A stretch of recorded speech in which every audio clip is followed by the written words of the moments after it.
Good morning, all. It's 8 o'clock, and it's great to see you at the intersection this morning.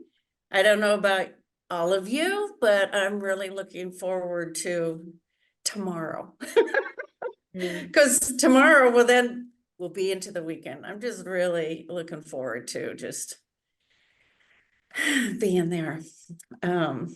Semester break or something like that. The city offices are closed between starting Monday and through New Year's. So it is kind of like semester break for where I work. And it is kind of nice. It helps the city staff to kind of take one big breather together. Although emails tend to still come in a little bit, and some emails still go out, but it is a little less than that. And that's all good for all of our health to take breaks like that. So announcements. We have a special announcement this morning from Jitu and the Festival of Faiths. We have our inaugural Festival of Faiths coming up during Dream Week this year, January 21st. But I'm going to turn it over to him. I know they're in need of volunteers. So, Jitu. Good morning, everybody. We do have some smiley face, some easy face, but it's okay. It's starting, so we can change that whenever we need. So that's perfect. Yes, my name is Jitu Chaudhary, and I am a volunteer chair for Festival of Faith, which is happening on January the 21st. This will be between 1 and 6. But we do need now that we are ready with the show, we need volunteers. Obviously, volunteer becomes a part and heart of the game. Right now, we are looking for if we can, we can have like 4 or 5 volunteers from each organization who are participating, who wants to join, something that can support in a different age group. It's nothing that we can only have certain age in different age groups, because we may need to move some furniture, not all, some. We need to have ushers, greeters. So it can be variety of ages. And that will definitely give opportunity for youngsters to join, so that way, they can be part of that game. And that will also encourage them to be, with this Festival of Faith that we are looking for, to understand how the faiths work. At the same time, I will also like to invite you all, in case if you haven't registered yet, you can register. It goes into eventbrite.com website. There is a event registered there. You can just register. Yeah, there you go. We will need to register over here so that we can do the check-in over when you come in. There is no fees there. It's just the registration for the numbers that we need to have over there. We cannot have more than 500 people at a time. So we want to make sure that we have counts on hand. So there will be 2 requests. 1, to register for the event, and 2, to see if we can have some register some volunteers there to help us. There's also a site for volunteering registration right there. So if they can do that, I'll appreciate your help in any ways. And if there's any questions or concerns, you can definitely reach out to us. Thank you very much. Have a great day. You too. Jitu, about how many volunteers are you looking for? Right now, to my knowledge, I'm thinking about maybe 40, 45 in total. So we do have some coming in. We have some UIW kids coming in. We have some other congregations already putting in. So I will make a stop on website itself as soon as I see that numbers reaching there. So if there's no application there, that means we are already loaded. But until then, I think if anybody is interested, they can definitely join there. All right. Thank you so much. Thank you. Thank you very much. And tomorrow night, just as a reminder, tonight, December 21st, this is the longest night of the year. And tonight, 7 p.m. at Milam Park downtown, it's right in front of Santa Rosa Hospital, will be the memorial service for the San Antonians who have died this past year without permanent shelter in their home. Permanent shelter in their life. I'll get that right. So that's tonight. And next week, so I'll do this at the end too, but next week we will have at the intersection, and we will be hearing about healing from within the Buddhist tradition. The following week, January 4th. Oh my gosh, 2024. I hope that we're going to have a panel on Dream Week, the Compassion Drive. But listening from the three different, as well as the co-creator of Dream Week show will be with us, and hopefully then a panel from the three multi-faith events that are happening. And what does compassion have to do with these events? Because the theme of Dream Week is the Compassion Drive. So that will be on January 4th. So we'll take a momentary pause in our healing series to hear about January and why all these efforts are going in this direction for our city. So it's 8:06, and I'm going to turn this over to Martha Ann. I asked her if she would, of course, bring forward healing from within the Christian tradition. Wendy pointed out to me, and we've kind of laughed about it, or I have, but that the way I've been talking about it in the notices, it's like, it sounds like we're healing from Christianity, which we like we need probably some of that, but also it sounds that way from, I looked at him and I referred to it all the same way. So healing from being a Hindu and healing from being so wasn't meant that way. It's within the tradition. So Martha Ann, it's all yours. Can everyone see my screen? Yes, Yes. ma'am. Wonderful. I absolutely love being in the intersection. You know, it's marvelous to be with you people of many faiths. I introduce Dr. Danuta Wojnar. She has come this past summer to be the Dean of Nursing at the University of the Incarnate Word. And she and I have been working together on an interfaith grant so that our health profession schools will emphasize that as you learn to be a nurse, optometrist, osteopathic, a medical doctor at Incarnate Word, you will think of being among people of many faiths and how do we respect our faiths and how is healing so important in that. So I'm going to try to say some basic Christian things really fast so you can hear from her about how we at Incarnate Word are trying to have better and better interfaith perspectives. So in each of the presentations that we've had so far, you know, the Mandean tradition, Jewish tradition, Hindu tradition, we've thought about compassion and thinking of people suffering, thinking of people who need healing. In the Jewish tradition, we heard good examples. Jesus was a Jew and therefore had been taught compassion through Judaism. The four versions of the story of Jesus, Matthew, Mark, Luke, and John, have stories of what he taught, what he did. They were written for different audiences and in different contexts. Paul was attracted to the wisdom of Jesus and further developed the ideas and the meaning of Jesus in his writings. Healings and exorcisms were common in Jesus' time. You know, in the Greek tradition, in the Roman tradition, we hear of healers and exorcists. I want you to look at the many types of healing that Jesus did. Fever, leprosy, paralysis, withered hand, bent back, hemorrhage, deafness, dumbness, blindness, exorcism. But again and again, he was helping with emotional healing. His healings illustrate the compassion of God for all, especially outcast.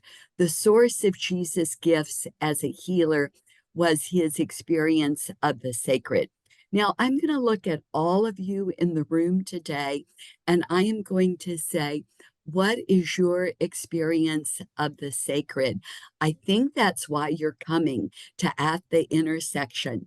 And I think that we're trying to heal our city together because we experience the sacred. We are trying to be more compassionate, and we are trying to work together for many types of healing in our city. Healings of racism, healings in light of the poverty in our city. Okay, now I'm going to jump, but in our chart presentation, I need to. In the world, there are about 4 million monastic people. My cousin is a Buddhist nun. I'll be with her for a family party tomorrow. About 1 million of us monastics are Christian nuns or sisters, monks, brothers, priests. Both care of the sick and research on medicine and healing has been important in convents and monasteries. You just have to think about that great woman, Hildegard of Bingen, who lived at the beginning of the 1100s, and she did so much research on medicinal things, and so many convents and monasteries have focused on healings. But I want to jump to that third paragraph. Within our country today, we see so many hospitals, clinics, healthcare systems of Christian traditions, Lutheran, Methodist, Presbyterian. I could mention many more. Let's think of our city with the Wesley Clinic. And then I am going to say, as an Incarnate Word sister, we sponsor Christus Health. We rank among the 10 largest Catholic healthcare systems in the U.S. During the tricentennial of San Antonio 2018, I was asked to lead off a big conference on health in San Antonio. So this is where I started. By 1869, typhus cholera had hit San Antonio, killing 10% of the population. People were desperate for health care. If you were rich, you could have a physician come to your home. If you were among the general population, there was no public health care. The mayor of San Antonio begged Catholic sisters to come. He sent a plea to the Bishop of Galveston. The first three of us, the first three Incarnate Word sisters came. I have researched and dramatized Sister St. Pierre a lot. So the three of them started this 8-room Santa Rosa. Many of you knew us by the name of Santa Rosa before you knew the name Christus. So that's how public health care got started in San Antonio. That's how the Incarnate Word Sisters got started here. And we developed orphanages, education, the University of the Incarnate Word. And now I'm going to turn things over to my friend, the Dean of the School of Health Professions. Give me just a minute to start the slideshow, but Danuta, you can start talking. Thank you very much, Sister Martha. And I wanted to continue with what is happening in today's world and why it's important for the School of Nursing and Health Professions and all health professions at the University of the Incarnate Word to continue this caring, healing tradition from the Christian perspective, because this is like what sisters started. And so just again, like the background, it's important because our university is having faith-based origins, and it is ongoing for our university. And because of the religious diversity in our society, and so many faiths, especially in the United States, more than perhaps like anywhere in the world, And also it's important because our university students come from 74 countries, speak different languages as their primary language, and they represent all major world religions and also no religion. And also we know that nursing programs in particular have very unique role and responsibility for health, caring, and healing because of who we are and where we came from. So just like briefly, it is also important because our university mission is just so important to pursue the truth, innovation, care of the environment, social justice, service. And I paraphrase, it's not exactly how it's like on our website.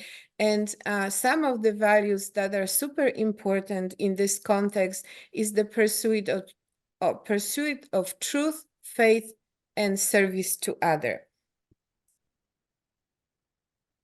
So the interfaith initiative that Sister Martha and I have started like a few months ago, like after I arrived at the University of the Incarnate Word, comes like for many different reasons that I have noted, but also because there is an important Catholic document called Nostra Aetate that invites respect for various religions and understanding to promote like caring and healing. And we have conducted self-assessment survey, how well we are doing with interfaith at our university. And we self-score like fairly high, but there is like room for improvements, definitely. And in our world, like there are religious tensions and feelings like against religion on campuses. Sometimes like for students, maybe like among our students as well on campus. And because like very few students, especially those entering a caring profession, healing professions, they have the skills to engage in that conversation from Christian perspective, but really also from any perspective. So we need a holistic healthcare, caring and healing in what we do.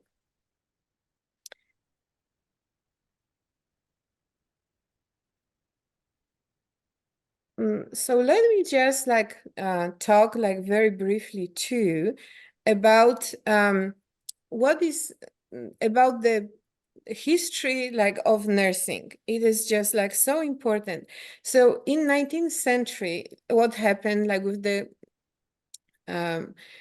it is called the modern day nursing profession that was established by a woman in England. Her name is Florence Nightingale. And she was like the first one like who talked about like how important it is for people's healing to enter the relationship between healer and between the patient or the human that she is taking care of. And what she described that they're like physical environment that will perpetuate healing, and that is like has not changed for 150 or more years. And that is that we need like for healing like pure water, pure air, cleanliness in the environment, and light and quiet, and the caring person that is surrounding the person. And like she talked about humans as this biological, psychosocial, and spiritual religious being, and how important it is like to approach like every dimension to promote that healing, not only the physical spaces, but also like somebody's like spirit and heart. So this is like very important like for us to do in the School of Nursing and Health Professions, and also like in collaboration with our physical therapy, like School of Medicine, optometry as well. So we grow healers. And what we want to do is build on we already do in nursing curriculum, which I am responsible for. And some aspects of it is that we have some elements to teach students like how to communicate like with people that they are going to serve on this interfaith conversations and to meet the person where they are and to meet their needs. And some of the things that we are already doing is discussing with the students and doing like simulations about that is surrounding birth and many different traditions and that are important to different faiths around death and dying and illness as well, because like we need to develop their skill of listening, understanding, and through that communication as well. Like we are going to invite UIW counselors to develop their services in relationship to religious challenges students might have on campus based on what we found in our survey and also what we know in general through experience. And we want to engage faculty and students in the development of curriculum that would incorporate more case studies, simulations to promote tolerance, inclusivity, and community service, to then promote holistic population health, not only here in San Antonio, but more than locally, globally as well, because our students go everywhere. So I would like to finish like with this note that always seems impossible, like especially now in the 21st century, until it is done. And that is like Nelson Mandela. Thank you.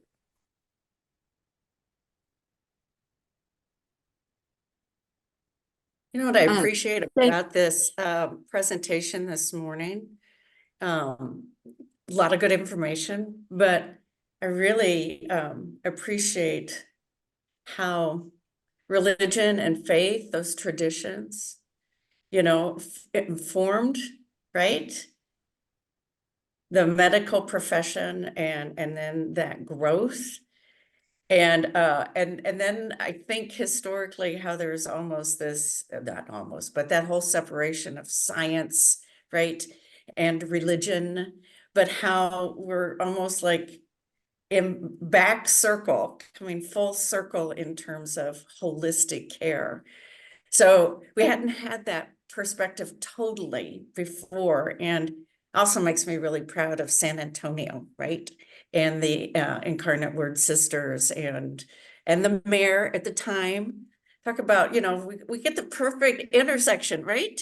The mayor at the time calling a bishop and saying, send us some nuns, send us some public health. You're going to say something, Martha Ann. Yes, that our dean was referring to the survey that we're doing, and I'm sort of going to recommend it for everyone. It's called the Inspire Index, and it's for university campuses, but you could apply it to your place. How interfaith friendly are you? Like we talk about being military friendly in our city, how interfaith friendly are we? Do we respect the dietary restrictions of different groups? Do we have interfaith prayer rooms for different groups? And so I'm just going to quickly let you see. UIW is working. We've done this survey, 53 questions. How are we? Are we interfaith friendly? If you are a Hindu family in India, would you want to send your daughter to study with us? If you are a Saudi family, would you want to send your son to study with us? So I think at the intersection every week, we are working on this. Are we friendly? Do we encourage each other? Does our faith make us better citizens? The United States will be the most diverse democracy in the history of the world in just a few years. So thanks for letting me talk, Ann. But that I didn't know about that Inspires, that index. That's also really great to know.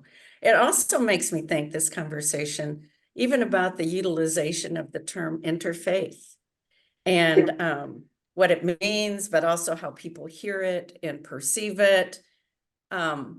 So at least in terms of kind of working terms, how I kind of approach it is that interfaith is when faiths do work together, you know, and intentionally know about each other or want to know about each other.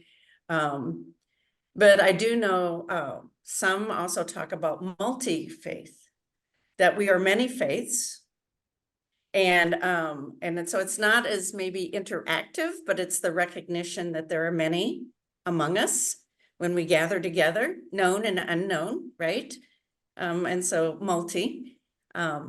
So that might be helpful. I do know that for better or for worse, but there are some, you know, traditions that are, what's the word I'm looking for, sway away from interfaith work, that it might, I don't know, do something to our own faith or our own traditions. Of course, when I hear that, I think, well, it's my own faith and my own tradition. You know, I'm kind of responsible for that, right? But I can so learn from others, and we can so learn, I think, too, from what we've been doing right now and how that spreads broader.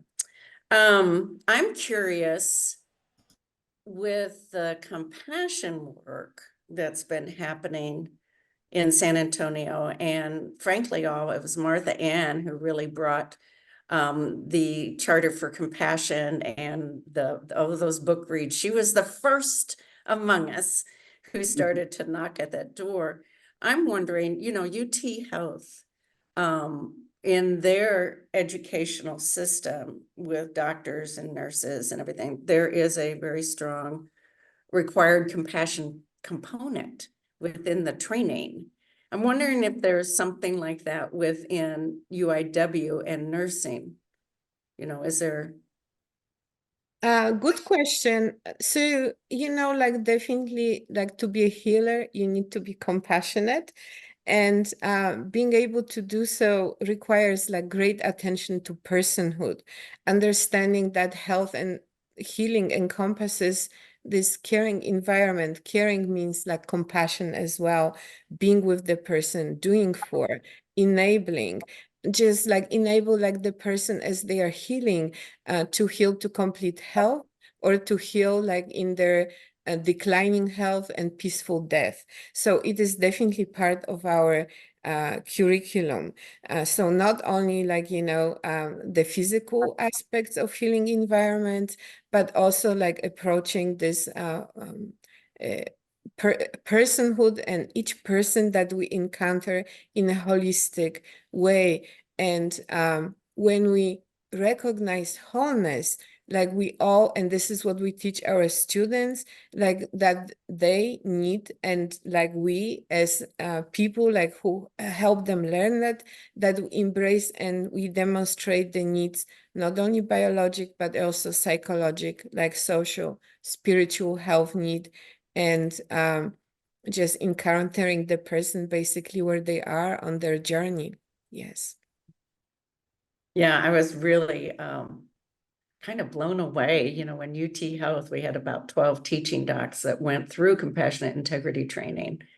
And then what they did is they, you know, developed compassion education, which does the self, others, and systems.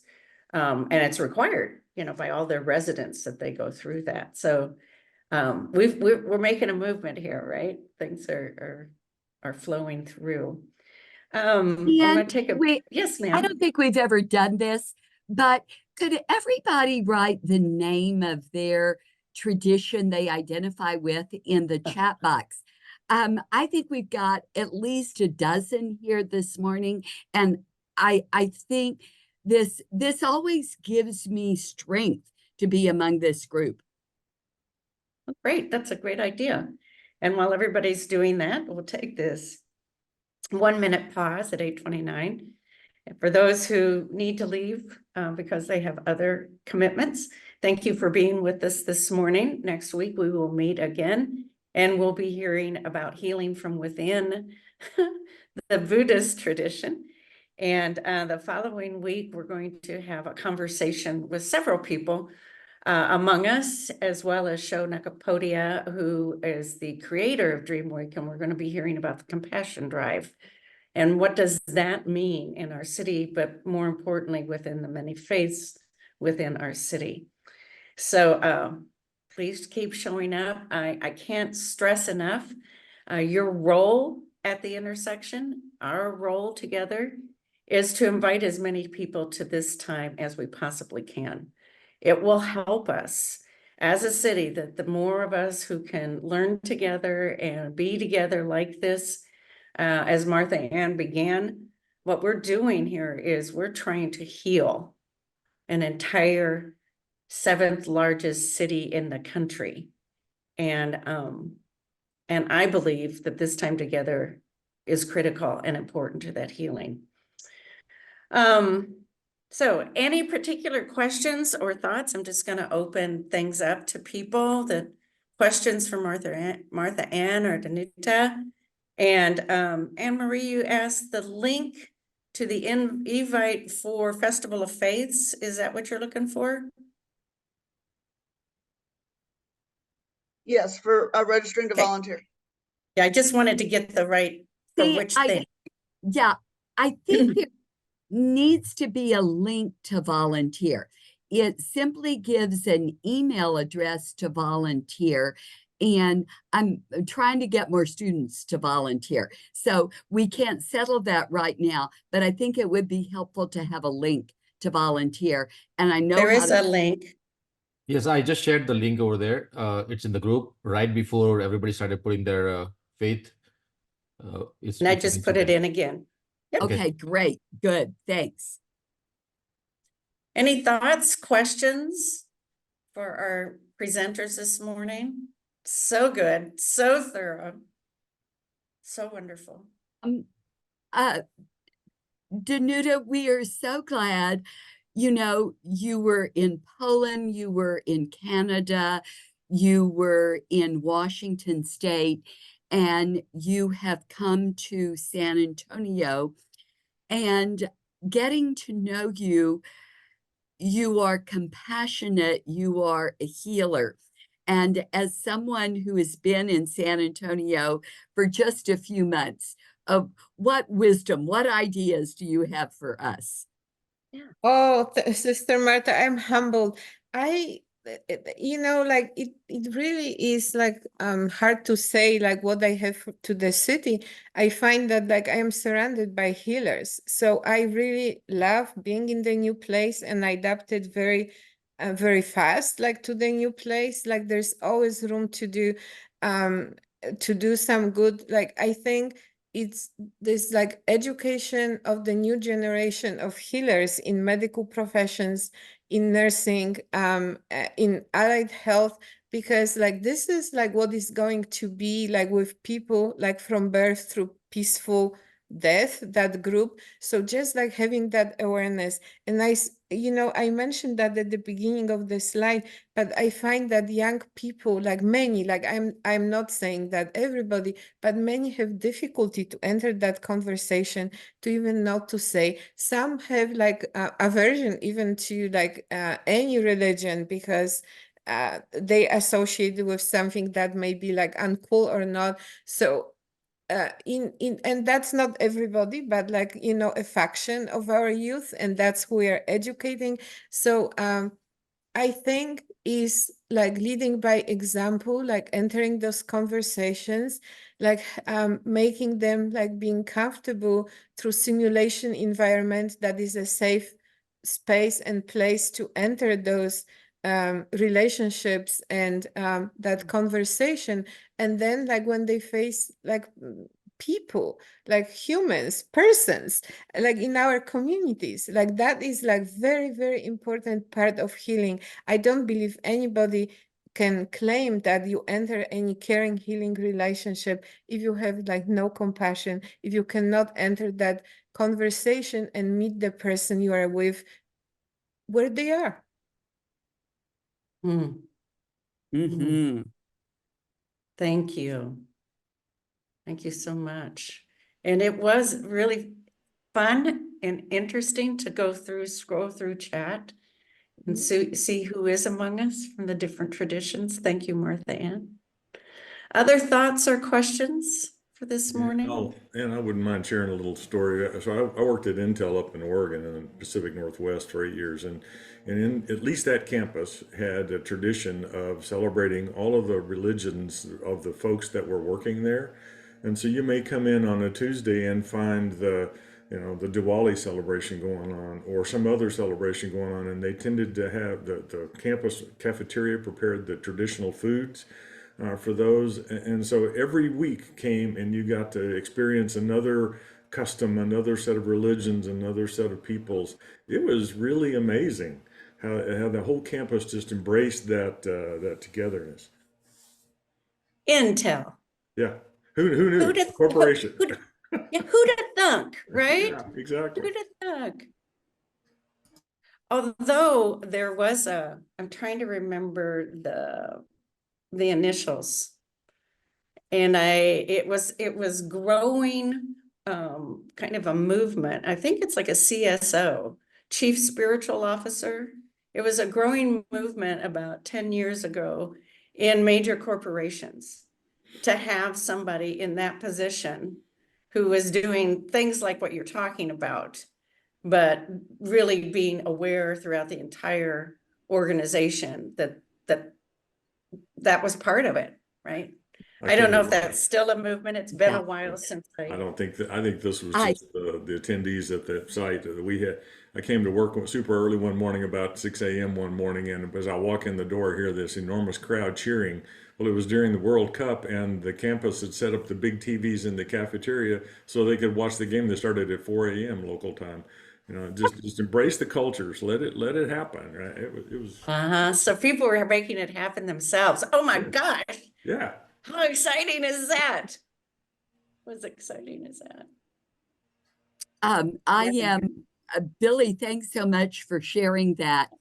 And Interfaith America is excellent. It kind of started with schools, but it is thinking of business and healthcare and all kinds of leaders.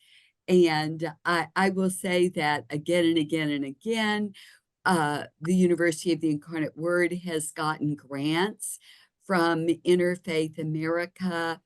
And I just want to encourage us all to know about this foundation that is doing so much good in the United States. So everybody keep in mind, and they've got great podcasts to help us build bridges. Young people are associating religion with extremism. And whenever they come to Incarnate Word, we say, what faith do you belong to? And more of them are saying none. But, let's work with faith could help us build bridges and be good. Religions don't have to be identified with, extremism and polarization. We're an example that religions can bring us together, not polarize us. Thank you for that.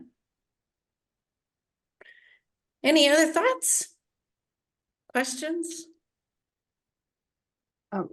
And this is Beverly. Hello, everybody. It's so good to see you. It's always good to see you. Thank you so very much, Martha, for what you just said. One of the things, and I do hope that the movement of having a chief spiritual officer is coming, but I think some of that's moved to some of the diversity, inclusion officers. I mean, it kind of morphed into that.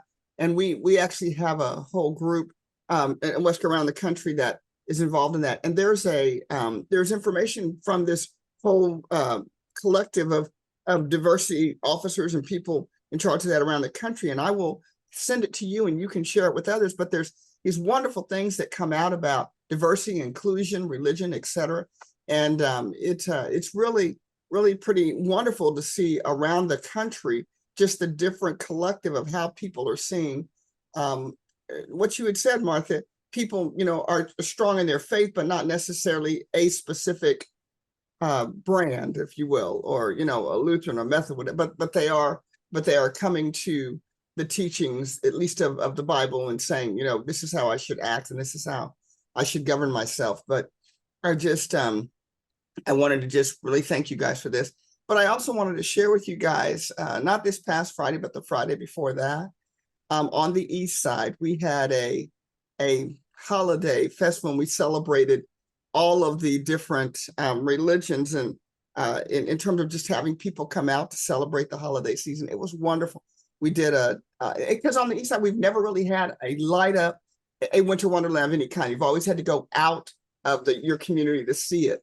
And so we created, and it was just so wonderful, you all, to see the fellowship and so many people come out and be a part of that. The kids were just amazing. We had almost 400, we had over 400 people come out. We had a fabulous Grinch. We had wonderful displays, and it was just great time of fellowship, and for people to remember, you know, that we're all just trying to get through our journey, and the people who we meet, like you all on this journey, just make it all that much better.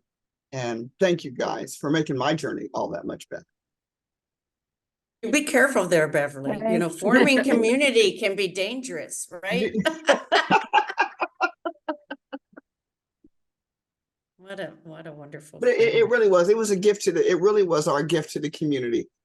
Just to do something that hadn't been done there, to make sure we're included in that, and our kids can celebrate that as well. We got just a couple more minutes. Any more thoughts, questions? Well, it's good. At the Festival of Faiths, we're going to have the children's story area, and I'm going to keep saying this. You know, we need all of these books, all of these stories for little children, so the Baptist understand the Buddhist and the Methodist enjoy the Muslim. We just have to get all kinds of storybooks.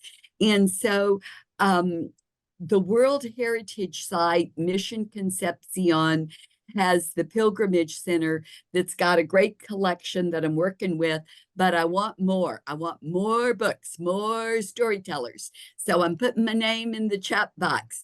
And you know that perfect story that you read, the 7-year-old in your family, let me know if you want to read it at the Festival of Faiths, January 21st.